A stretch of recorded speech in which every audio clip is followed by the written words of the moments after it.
રાષ્ટ્રવાદી કોંગ્રેસ પાર્ટીના ઓલ ઇન્ડિયાના માઇનોરિટીના પ્રેસિડેન્ટ હાજી સબ્બીર વિદ્રોહી સાહેબ, જેમને ભરૂચ એનસીપી દ્વારા માંગ કરેલી કે ગુજરાતમાં કોંગ્રેસ સાથે ગઠબંધન થાય તો ભરૂચ એક એવી સીટ છે જે મુસ્લિમ સમુદાયના 4,50,000થી વધુ વોટર ધરાવે છે અને ગુજરાતમાં લોકસભાના દાયરા અંદર ભરૂચની સીટ માઇનોરમાં આવે એમ છે અને અહીંથી મુસ્લિમ કેન્ડિડેટ જીતી શકે એવી છે, એવી રજૂઆત કરી હતી, જેને પ્રેસિડેન્ટ સાહેબે ગુજરાતના પ્રભારી પ્રફુલ્લ પટેલ સાહેબને આપી છે અને તે ગઠબંધનમાં મુકાઈ છે.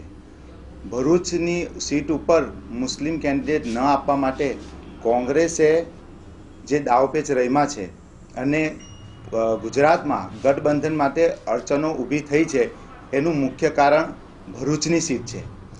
કોંગ્રેસ ભરૂચની સીટ પર મુસ્લિમ ઉમેદવાર આપવા પણ નથી માંગતી અને એનસીપીને ખાતે પણ આપવા નથી માંગતી, જેના ખાતર ગુજરાતનું ગઠબંધન તૂટે એવી પરિસ્થિતિ છે.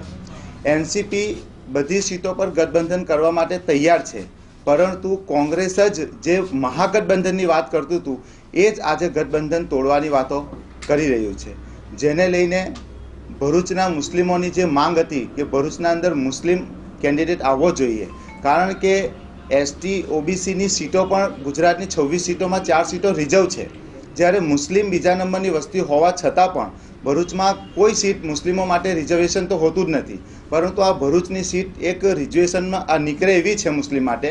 અને ગુજરાતના મુસ્લિમોમાં જ્યારથી હું મહાસચિવ બન્યો છું ગુજરાતથી, ત્યારથી વિવિધ જિલ્લાઓમાંથી ફોન હતા કે ભરૂચ સીટ મુસ્લિમ માટે નીકળે એવી છે અને ભરૂચનો મુસ્લિમ સમગ્ર ગુજરાતના મુસ્લિમોની વાત કરી શકે છે, પાર્લામેન્ટમાં મૂકી શકે છે.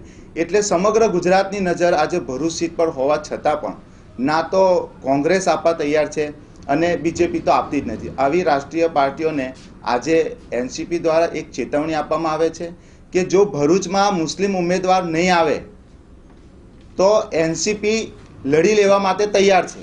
ગુજરાતના મુસ્લિમોના હેત ખાતર અને ખાસ કરીને ભરૂચના મુસ્લિમોના હેત ખાતર એનસીપી ઊભી છે. એનસીપી તમામ કાસ્ટના માટે હંમેશા સાથે મળીને ઊભી રહે છે, પરંતુ ભરૂચનો એક એવો મસલો આવ્યો છે કે મોટી સંખ્યામાં મુસ્લિમ મતદારો હોવાથી મુસ્લિમોએ એક માંગ કરી છે. કોંગ્રેસ ગઈ ટર્મ્સે નોન મુસ્લિમને આપી હતી, મોટી સંખ્યા અને મોટી લીડથી એ હાર્યા હતા. તે પહેલાં મુસ્લિમોને ટિકિટ મળતી હતી કોંગ્રેસ દ્વારા, પરંતુ કોંગ્રેસના જ એક બહુ મોટા કદ્દાવર નેતા છે એ કદાચ એ ચાહતા નથી કે એમની કેટેગરી પર કોઈ સાંસદ બને કે ભરૂચથી કે ગુજરાતથી મુસ્લિમ જાય. ગુજરાતમાં મુસ્લિમની નેતાગીરી ખતમ કરી નાખી છે એવી એનસીપી પાસે રજૂઆત હતી અને એનસીપીએ આ વાત મૂકી છે. આ વાત ગઠબંધનમાં છે, હજુ પણ ગઠબંધનની પ્રક્રિયા ચાલુ છે. હમણાં જ થોડી વાર પહેલાં મારે ઉપર વાત થઈ છે, ત્યાં આગળ આ ગઠબંધનની વાતને લઈને છે. ભરૂચની સીટ ખાતર આ ગઠબંધન તૂટે ગુજરાતનું, એવું ના તો અમે મુસ્લિમો પણ ચાહીએ છીએ કે ના તો અમારી પાર્ટી પણ ચાહીએ છીએ, પરંતુ જો છતાં પણ કોંગ્રેસ આ એક સીટ એમના કેન્ડિડેટને પણ મુસ્લિમ તરીકે નહીં ઉતારે તો એનસીપી સાથે ગઠબંધન નહીં થાય અને એનસીપી ઉતારવા પર મજબૂર થશે.